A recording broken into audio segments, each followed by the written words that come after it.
Today on Smash Cutz, it's a civil war, and we need to discuss all the details of the most divisive film out today. We'll dive in right after this.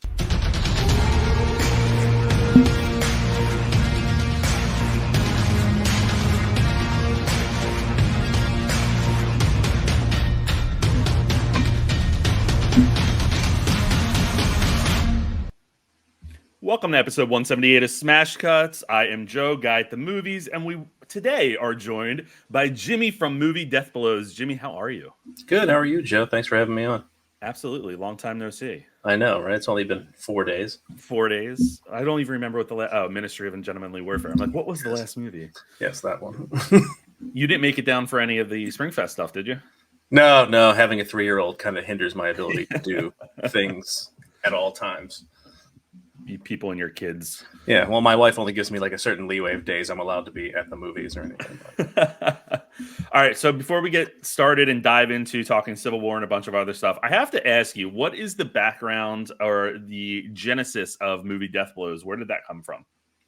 I was trying to figure out like a niche, like something other people weren't doing. So like when I first started doing it, it was just like movie death scenes from like horror movies and stuff like that, like famous death scenes. And then people started following it. So then I kind of evolved it into what it is now. Like it was never supposed to be this. It was just supposed to be like having fun.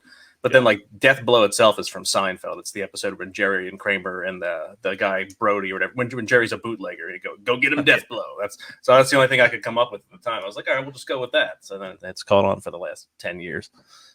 And it's become what it's become, right? Yeah. I had much more hair when it first started out. So. I don't believe it. No, it's true. You can see. Is that because of all the movies that you've seen that you don't like, or is it because of having a 3-year-old? No, the hair was gone before the 3-year-old. It's probably just from my work at that time. There you go. All right, why don't we dive right in? We need to talk about Civil War, a movie that we saw together earlier. Was it even this past Monday, right? Yeah, we saw it Monday. Yeah. Like Jesus, saw so many movies the past couple of weeks, but I was sweating during this entire movie, so I apologize if you heard me like crinkling around on the chair or whatnot. But this has become a very divisive film. A lot of people feeling as though it shouldn't be released given the general political climate and everything that's going on in the world right now. But Alex Garland really delivered quite the intense film here. What are your thoughts on it? Well, it's always hot in the Chamonix Theater, so it might not have been you. It's always like 1,000 degrees. It's true too. But I mean, I enjoyed Civil War for what it was. I wanted more of like the actual background of the Civil War and like a story about what was actually going on. But it was like, hey, there's a Civil War going on in America. We don't know why, but we're just going to roll with it here. And the president's evil. They never explained the factions or the sides, but I thought the movie was awesome in general. Like if you can nitpick and ignore everything I just said, then it's a totally enjoyable movie. It's intense. Kirsten Dunst is at her best. Wagner Moura, when he's not playing a Colombian drug dealer, is much thinner, incredible at that point. And I forget what the girl's name, the one that was from Priscilla, but she was Kaylee like the Kaylee Spinney. She was the heart and soul of the whole thing. She carried it. I didn't expect her to be as good as she was, but she was incredible. Yeah, Kaylee Spinney was incredible. I didn't really like her in Priscilla, to be honest. I didn't love that movie as it is, but she's really good in Civil War. Definitely a focus on photojournalists and sort of what they'll do to get the story. And you learn a lot there. It's a really, I think, unique angle to explore Civil War. It's funny because a lot of people are talking about wanting more background. And in a perfect world, yeah, I would want to know like what led to this, what happened. I like that we essentially have 4 different factions here, and we don't really know who the good guys are, who the bad guys are, what's going on. There's a couple lines that kind of lead to some idea of, what the president has done in the past. There's a line where they're talking about what they would ask him in an interview, and they're saying things like, did it make sense to disband the FBI or launch strikes on your own people, things like that. So you get a little bit of like, oh, okay, like a little twinge of it. But the fact that wasn't in there, I think allowed me to just enjoy the movie for what it was that much more. I think the main thing with me was like the whole thing was like, we're going to get to Washington, D.C. to interview the president. And then like they get there and like the catharsis of the movie happens and they don't really ask any questions, and it's just kind of like, okay, we're all mad now because this happened. That's the end. Like, one thing I didn't mention, Jesse Plemons is only in it for like 5 minutes, but that 5 minute scene, like if you could give someone an Oscar nomination for 5 minutes and one scene and one scene only, he would definitely get one, because like I was scared at that point. I mean, not really, but like I was in there. The red glasses, I think, did it for me. Is what it was. Did you hear the story that he apparently was a last minute addition because the person that was supposed to play that dropped out?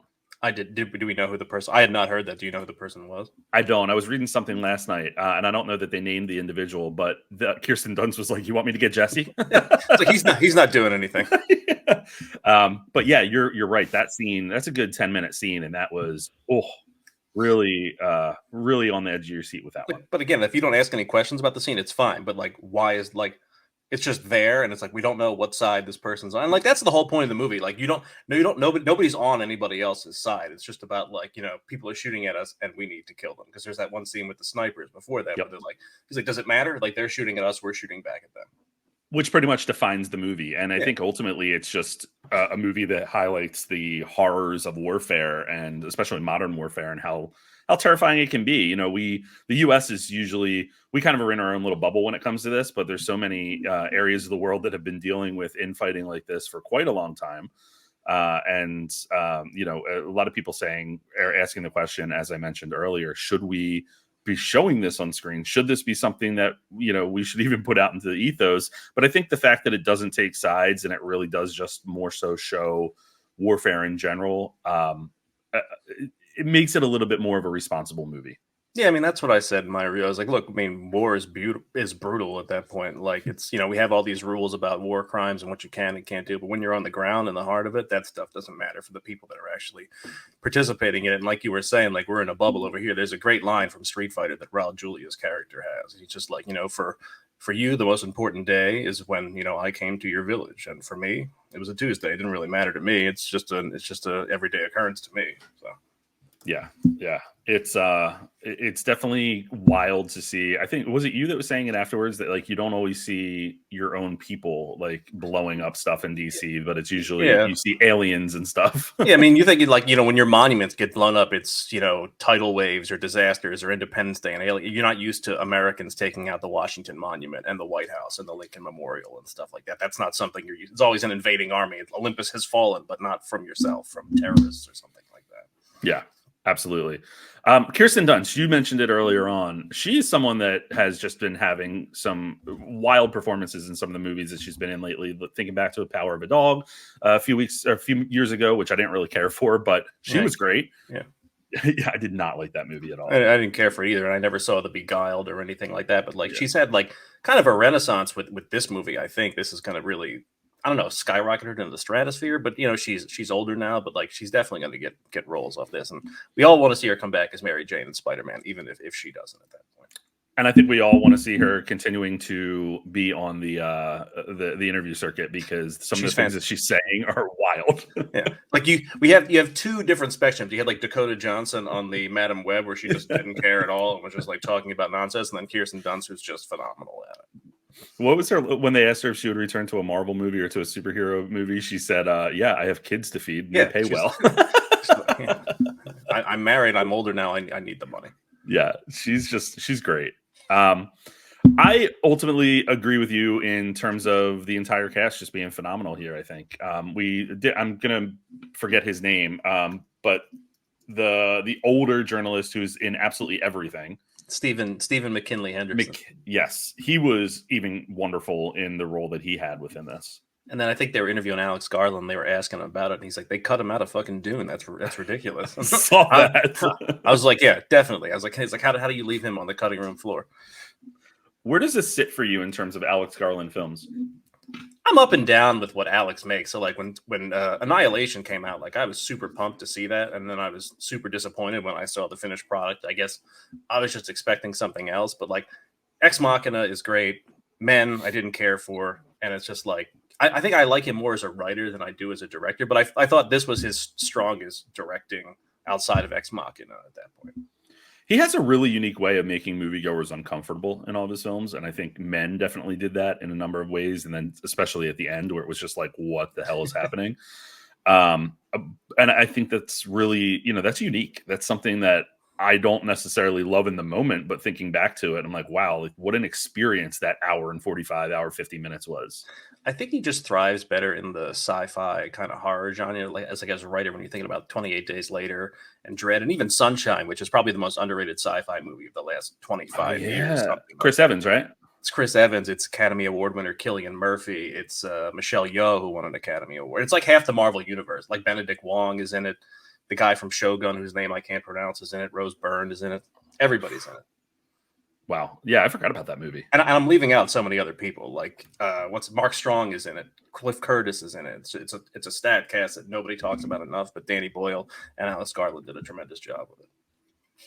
Yeah, this is wild. I'm looking at the list right now. Oh, it's fantastic. Oh, Haruyuki Sanada. Yeah. It's literally like everybody in that movie has been in the MCU at some point, I think, except for Cillian Murphy, or like in a Marvel movie.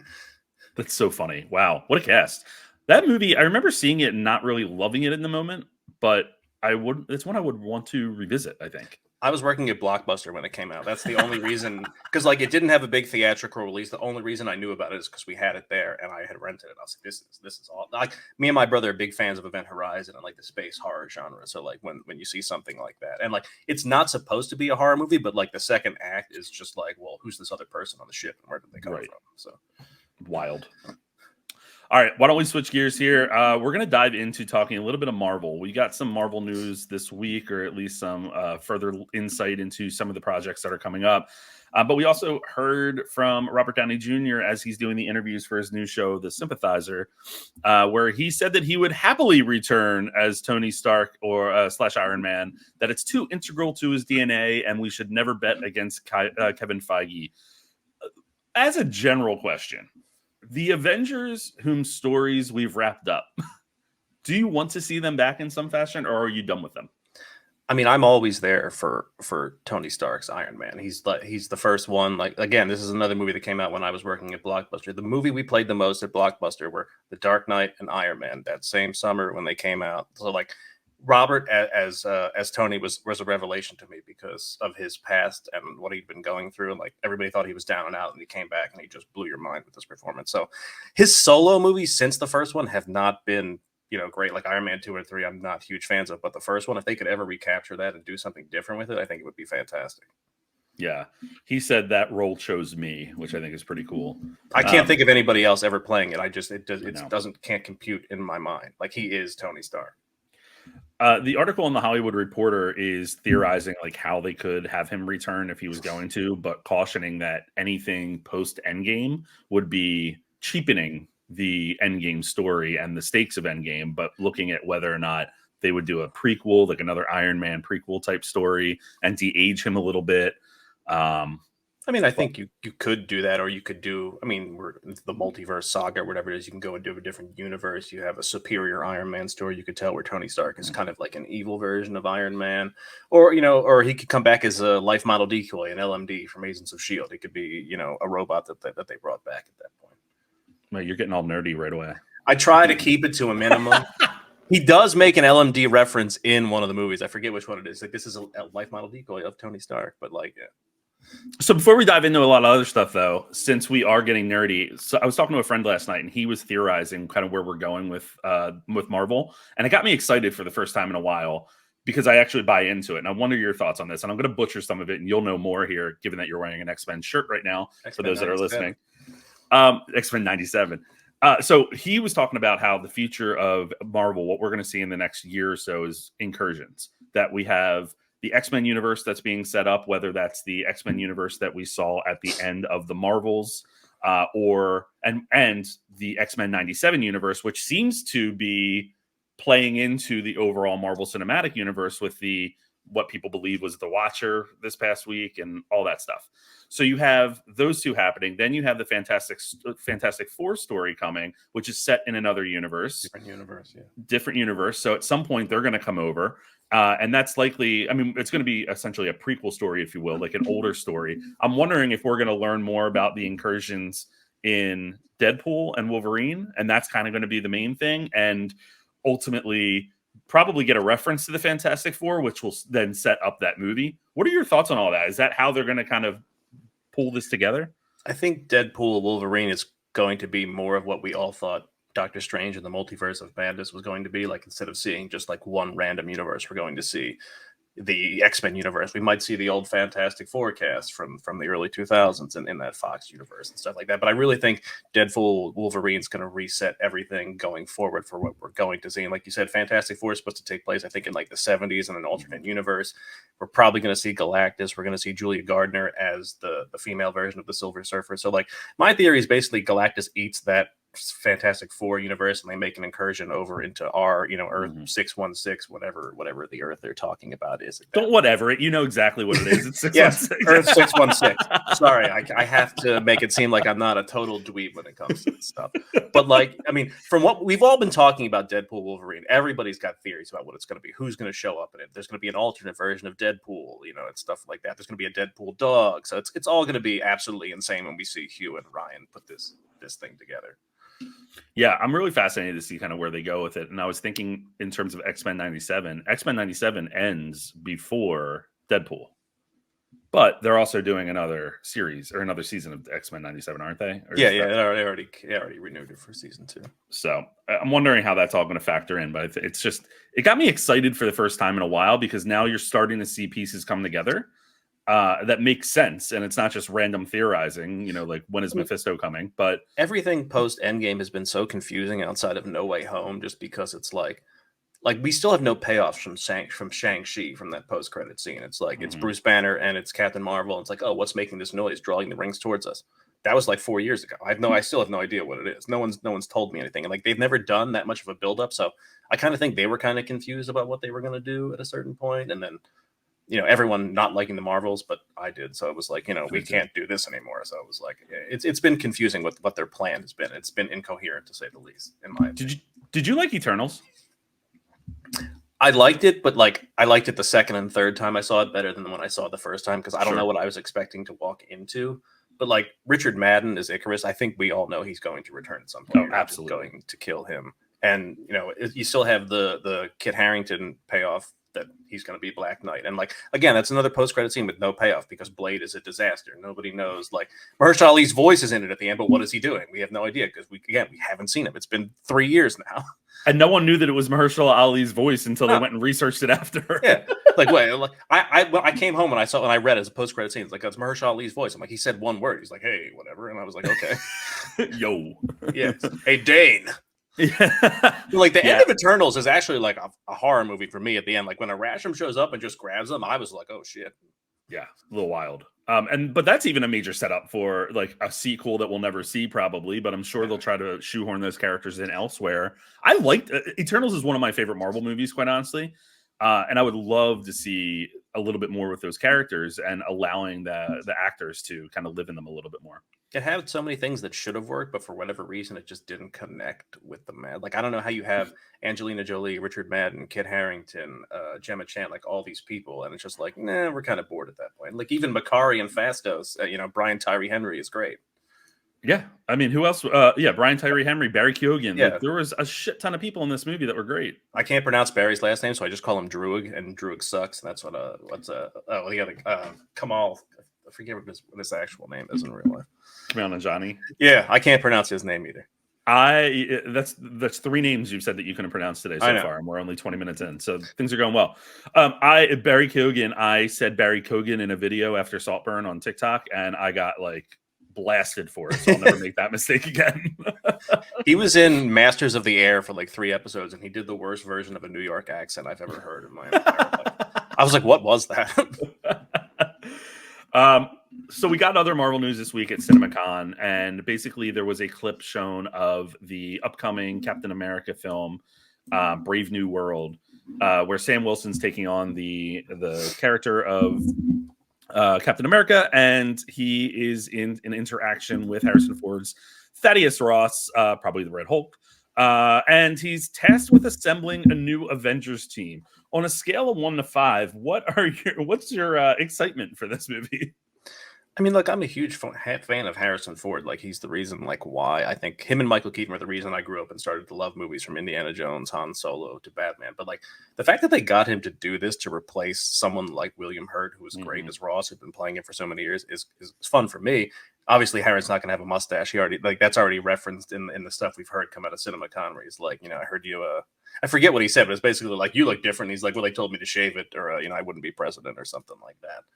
But I'm a huge fan of Falcon and the Winter Soldier, but like that's mostly for Bucky. That's just like I'm a Winter Soldier fan, and I know he's not going to be in this. So, like I don't know how to feel about Sam Wilson's Captain America in his own movie. I don't know what it's going to be like. Like I still have to see what they're going to do with it. But like I'm very excited for Harrison Ford as the Red Hulk, which we know we're going to see, and I think Tim Blake Nelson's going to be the leader as well. And we haven't seen him in almost 20 years since the Incredible Hulk back in 2008.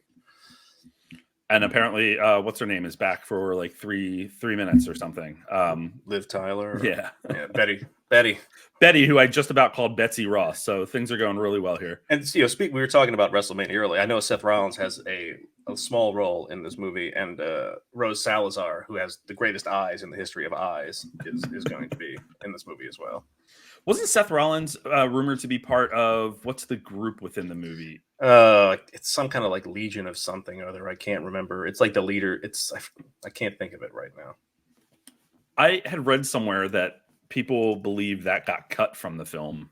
But there's been so many reshoots and rewrites and stuff they want to add in, and they're taken out. It's been very confusing story-wise coming out of this because it keeps getting pushed back and delayed here and there. Absolutely.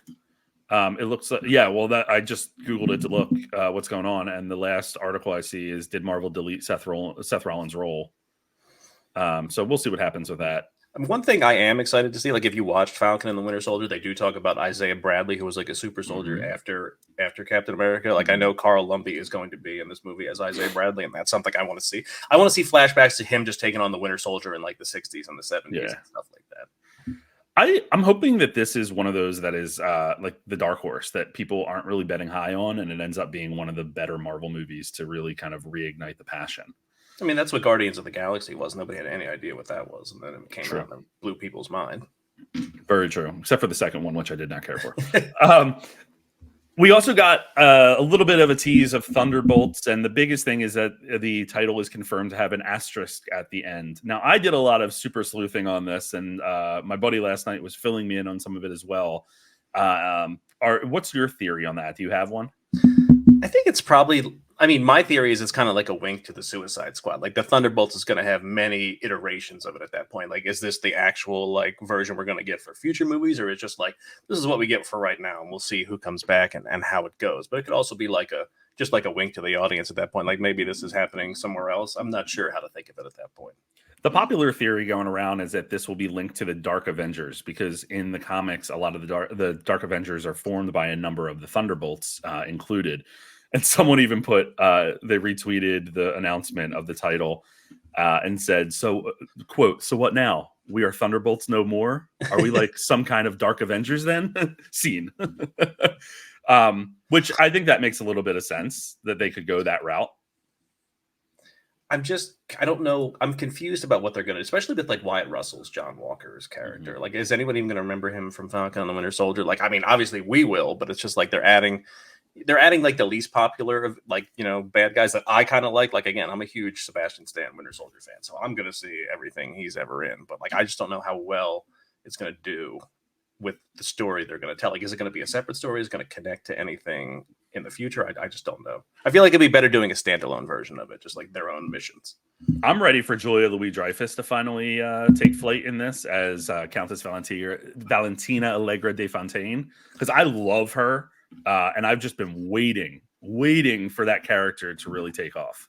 Well, like the whole thing with her was like Black Widow was supposed to come out and then COVID happened. So they just threw her into Falcon and the Winter Soldier at the end because we saw that first. I was like, oh, she's back in this again. What is she doing? Just sitting there kind of. And same thing with Black Panther, just sitting there.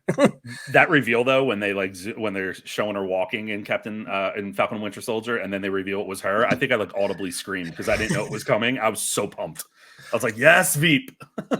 I want to see David Harbour back as Red Guardian. He's so funny in that role. He does such a good Russian accent with it too. He had so much fun. Oh, he had a blast. Yeah. That was again an underrated movie. I didn't love it, but it was fine. It was a good time. I liked it just for Florence Pugh. I thought she stole the entire like Marvel and like some of these movies are so known for having their main characters get the movie stolen from them by supporting characters. Like Captain America: Civil War was stolen by Chadwick Boseman's Black Panther. That's all I wanted to see. Black Widow was stolen by Florence Pugh. That's all I wanted to see. Her and David Harbour. I hear you. I'm with you there. The final thing that we got, there was a couple teases about Deadpool versus Wolverine, or Deadpool and Wolverine. Sorry, Deadpool versus Wolverine. See what Godzilla versus Kong has done to me. There were a couple teases. We got this like funny intro where Deadpool talks about getting hard at Wolverine breaking the fourth wall, which was pretty funny. They showed apparently a really wild, I think 9 minutes of the film, which is cool. People loved it. And they also are playing into the whole bucket thing, the popcorn bucket thing, and said that Deadpool himself is going to design it. So what do you think this is going to be? Because it's going to be raunchy and weird. I mean, I didn't think anything could get worse than the Dune bucket looking thing, but this might just have like Deadpool's mouth like this with like a Wolverine claw going through it or coming up the other end, or it could be him dressed as a pirate. I have no idea, but I'm expecting Ryan to do something hilarious that's going to blow my mind at that point. You mean that crazy Dune bucket that sold out everywhere? Yeah. When I asked them, I was like, so if I buy the bucket, do I get the popcorn with it? They're like, yeah. I was like, I'm just curious. I didn't know how it worked. It was usually like people were just buying the bucket and didn't want the popcorn. I don't know. I didn't buy it. I would, but it was too expensive. I was waiting for it to come down, thinking they would sell it for like a discount, but they're gone apparently. Yeah, are they on eBay right now? They're probably on eBay for like $200 or something like that. Let's see. Dune bucket. What are the other? They moved on to like Ghostbusters buckets that I saw there last week and something else. The lowest price I see right now, with 6 days left on bidding, is $77. Yeah, it'll probably hit like $150 when everyone's done bidding on it or something crazy. This is wild that this is actually a thing. They're all around $100. Once you get them on the secondary market, it's like, there's no rules. It's Thunderdome out there. They'll sell them for whatever. Thunderdome out there. There's no rules. eBay Thunderdome. All right, let's continue on with the CinemaCon news here. We got a couple cool things. The first one is The Last Ronin, the Teenage Mutant Ninja Turtles, really popular comic, is going to be turned into a rated R live action with Walter Hamada producing. What are your thoughts on this? I'm sure Ray Fisher will have an endless amount of things to say just because Walter Hamada is producing. And that's the only time Ray Fisher climbs out of his holes to talk about that man in general. But I had no idea what The Last Ronin was until about a year ago when I saw a NECA action figure of like The Last Ronin. I was like, I got to look into the story. And then I was reading about it more. I'm like, this is phenomenal. We need to get this on the big screen. And I totally bought the action figure. Like, it has so many accessories. That's why I bought it. But like all these new lines, the new line of The Last Ronin, like every character is getting their own, action figure at that point. But it seems dark. I really want them to go back to like the 90s turtle suits, like the Jim Henson suits, and do it, just because that would be horrifying at the same time. But like, I don't want to see like so much CGI animation, but I don't know how you do it any other way with practical effects. But I'm really waiting to see Michelangelo murder all these people. So let's give the synopsis here real quick. And I'm reading this straight from the publisher's website. Who is the last Ronin? In a future battle-ravaged New York City, a lone surviving turtle embarks on a seemingly hopeless mission seeking justice for the family he lost. That's pretty wild. Post-apocalyptic nightmare. Everybody's brutally murdered, basically, in The Last Ronin. It's more like kind of like Shoguns on TV now. Like, there's a lot of like seppuku talk and like ritual suicides and ninjas and stuff like that. But it's very dark. And then like you get like a more graphic novel version of Shredder and the Foot Clan and everything like that. It's kind of like, I'd say it's more like Watchmen than it is like anything else. It's kind of crazy they're going live action with this. And again, I hope, like you said, I hope they go suits and practical, because there's a lot of opportunity here. Like, I grew up with the Turtles. I love the ones that Stephen Amell was in and stuff like that. They were stupid, but they were enjoyable at the same time. Like, even Alan Ritchson played one of the Turtles. I think he played Raphael in some of them. But like, it just didn't look right with them being so animated CGI. Like everybody else was real, but they were kind of just like thrown in the background. So I really hope they figure out a way to do something practical with the franchise. It looks like I haven't read the book and I kind of want to, and they have them at Target right now. Yeah, everything's a Target. That's where I found the Last Ronin action figure. I was like, what is this? I need to see this. I had no idea what it was until I saw it. I'm like, this guy's got all these swords. I was like, is it Leo? Is it Donnie? I'm like, oh, it's Mikey. He's the only one left. I figure it would be Raphael out of any of them. But have you read this? Or yes, like, and it's worth it? Oh, it's fantastic. Oh, I really need to check it out. Definitely need to check that out. I think it's like 5 issues put together. Like, it's only been out for, I think, 2 years or something along those lines. It's a relatively new. Like I said, I had never heard of it until the last few years. Paramount was really cooking at CinemaCon this year. They also announced the Blair Witch reboot, which I have mixed thoughts on.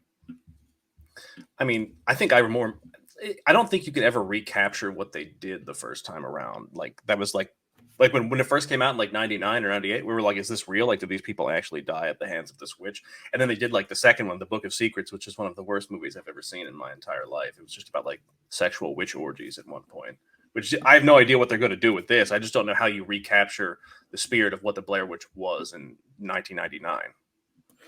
It's funny because I remember being terrified of it. And it was like I remember we were going to Ocean City, Maryland on a big family trip. And I was thinking that it was real or something and that like this was actually happening. And I remember my nephew and I were staying up in this like room all the way at the top of whatever we were renting. And there was like a spot on the wall. And I was convinced that it was like a portal to another like dimension or something. Like that's how dumb I was as a child. But you're exactly right. I think the movie itself is one thing, but the energy around it, the what's going on here, the curiosity, that's what really made this sing. And I think that's when we saw the sequel / reboot years ago, it was not really that well received because you can't recapture that. And like it wasn't like found footage or anything like that. Like it was actual actors being filmed, and it didn't feel like this was the first like found film that I can remember ever knowing about before like Quarantine and Paranormal Activity and stuff like that. This set the standard for it.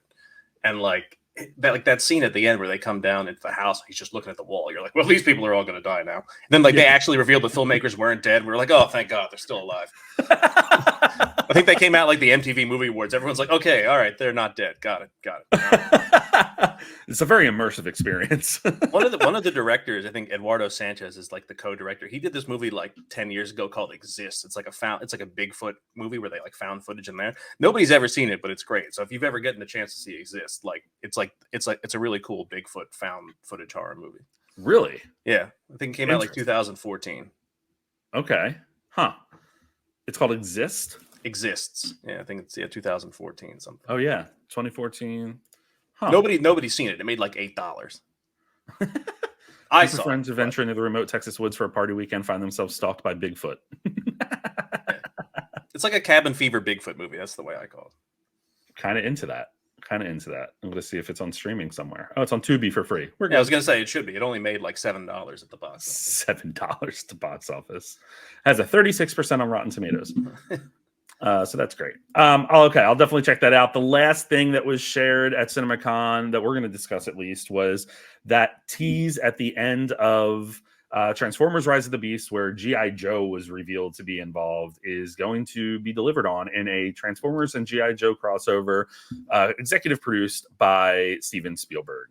I have to tell you, this is all stupid. I'm all here for it because I actually had fun with Rise of the Beast. I thought it was just a good grounded film and wasn't too crazy. It was Transformers, but it was actually like, I don't know, a reinvented Transformers that wasn't just like crazy CGI all the time.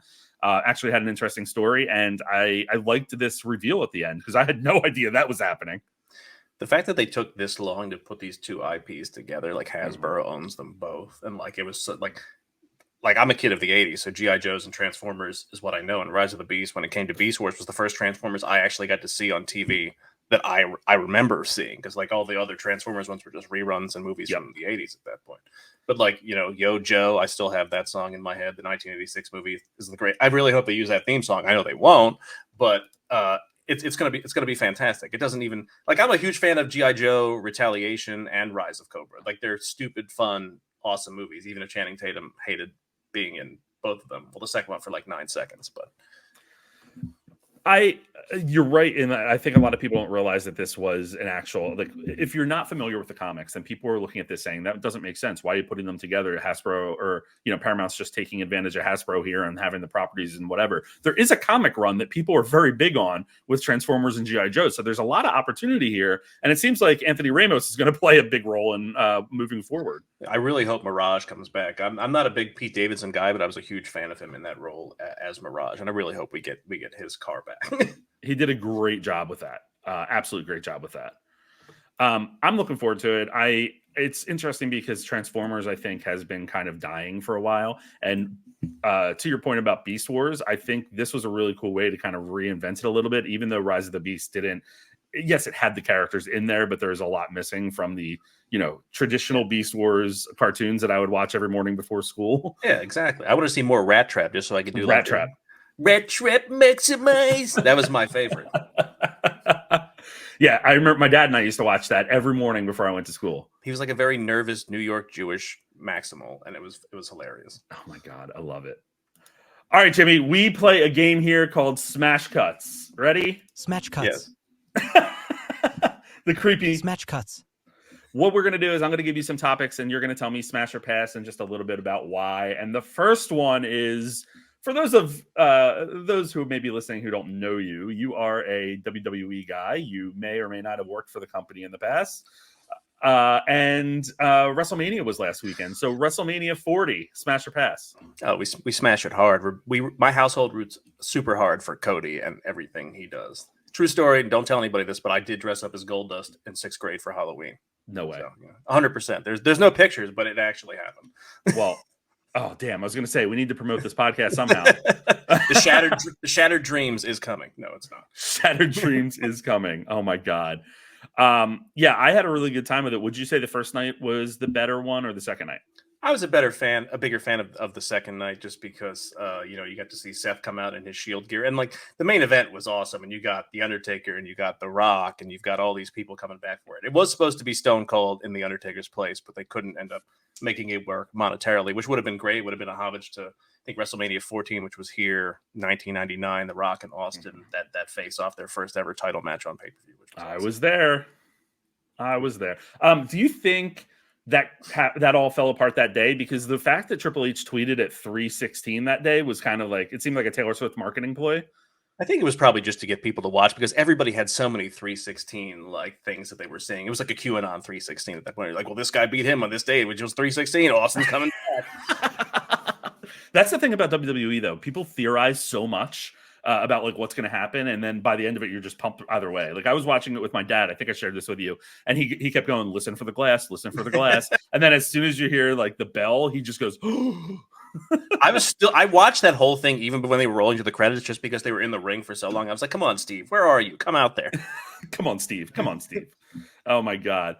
Scary Movie is getting a reboot. Scary Movie, the hilarious comedic take or comedic roasting, I should say, of all horror movies that have come. A24 is shaking in its boots right now. But what are your thoughts on a Scary Movie reboot? Smash or pass? Smash or pass if it's Scary Movie 1 or 2. If it's Scary Movie 3 or 4, pass. Because I didn't care for 3 or 4 at all. But 1 and 2 are some of my favorite funny movies of all time. There's so many great moments from so many horrendous people. And like James Woods in the second one is a horrible human being. But he has some of the funniest scenes ever as the priest with Natasha Lyonne as the Exorcist girl. I've been watching clips of the old ones, and some of the best one, I think, is when it's Anna Faris and who is it? It's Regina Hall. Yeah. Oh no. Yeah. Regina Hall. Yeah. When they're downstairs in the basement and the skeleton is chasing Anna Faris and Regina Hall's like fall. Like they're like get her. Like, oh my God.